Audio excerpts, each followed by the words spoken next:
Since we were able to leave Heme and the Westman Islands early, we're taking a little jaunt to an island that looks like an elephant. I haven't seen it yet, and we'll be coming up to it, and he's going to spin around so both sides of the ship can see it. But right now I'm looking at the bow camera, and I can see where we're headed. Well, here's this island. Now there's this, these are two islands next to each other. I thought it was one.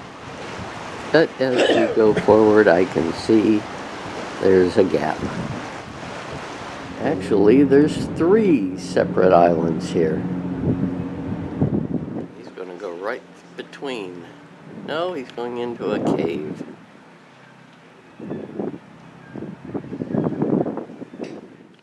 And there's a few rocks in between. The guy went into the cave, haven't seen him. Oh, I can see a little bit of his boat.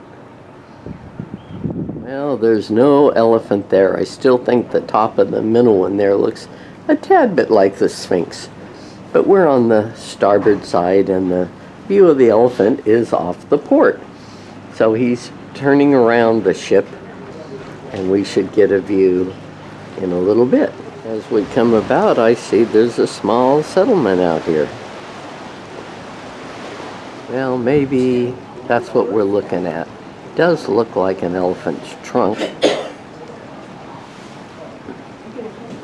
This is closer than the supposed elephant, and there's some deep caves going back in here. This looks pretty cool. And as you can see, it is quite foggy. Actually, this is the best I've seen. I've been up for a couple hours. I couldn't see much beyond our balcony.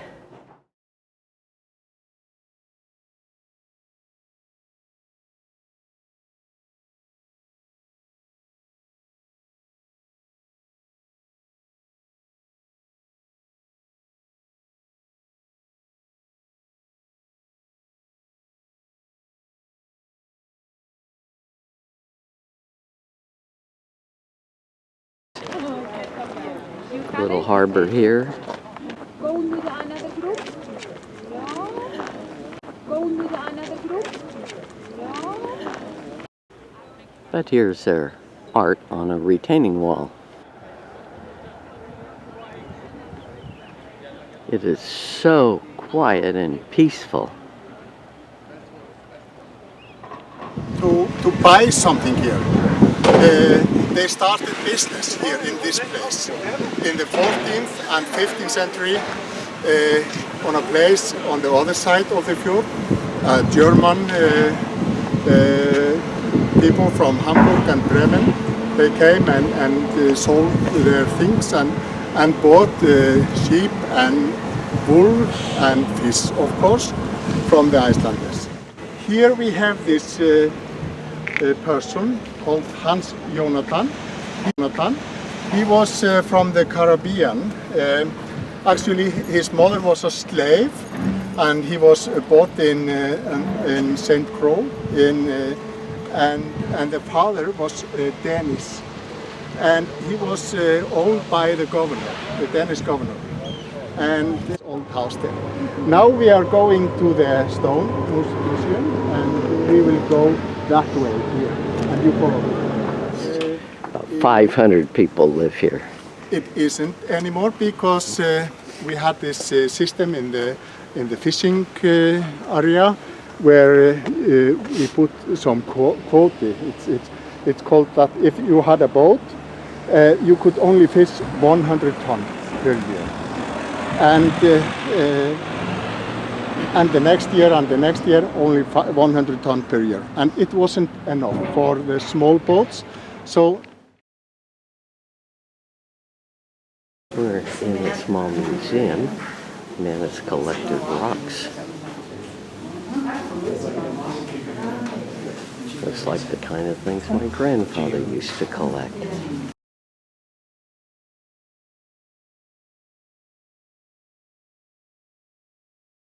I have so many rocks I buy me machine from America to slice them. Look at them inside. Oh my. I got calcedon.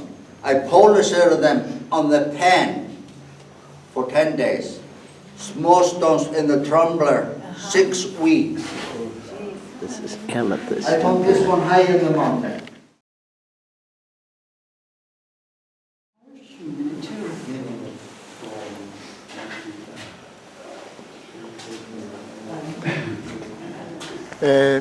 The weather in Iceland is colder in the north and the west part. In the south we have a lot of rain during the winter, but not much snow. In this place we almost never have snow. If it snows, it's only for 2-3 days. But it can be, or the warmest and hottest days are about 18 degrees.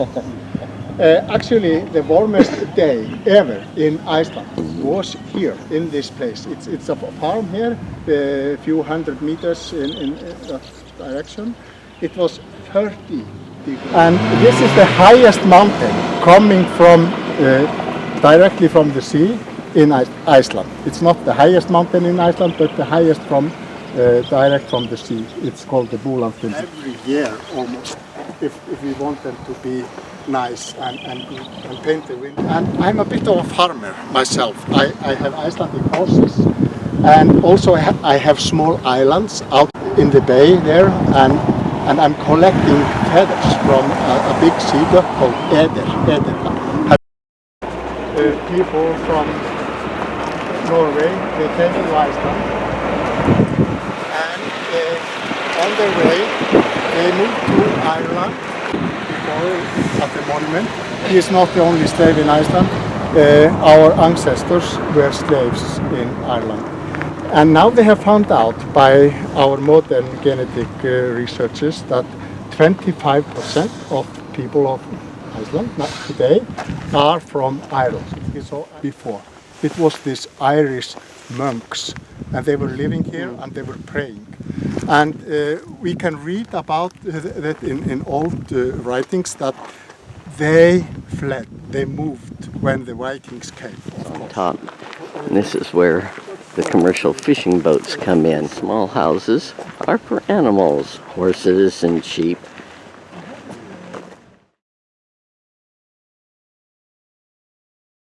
We're inside a big fish tank. You'll see.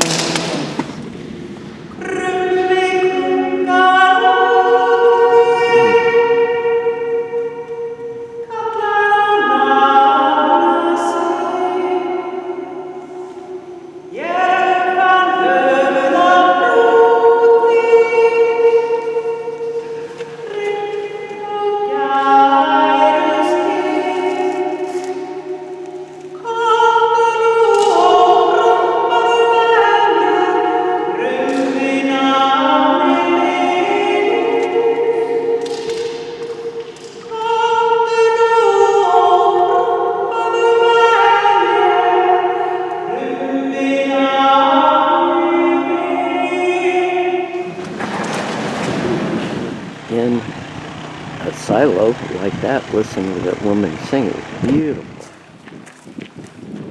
The Icelandic people believe that life lives inside the rocks. This artwork consists of 34 huge granite eggs, which represent the eggs of each of the nesting birds in this area, many of which are migrating birds, flying to Iceland from far away to lay their eggs there. Rock eggs that were sitting on top of these pieces of concrete that were just sitting there. There used to be a pipe on top.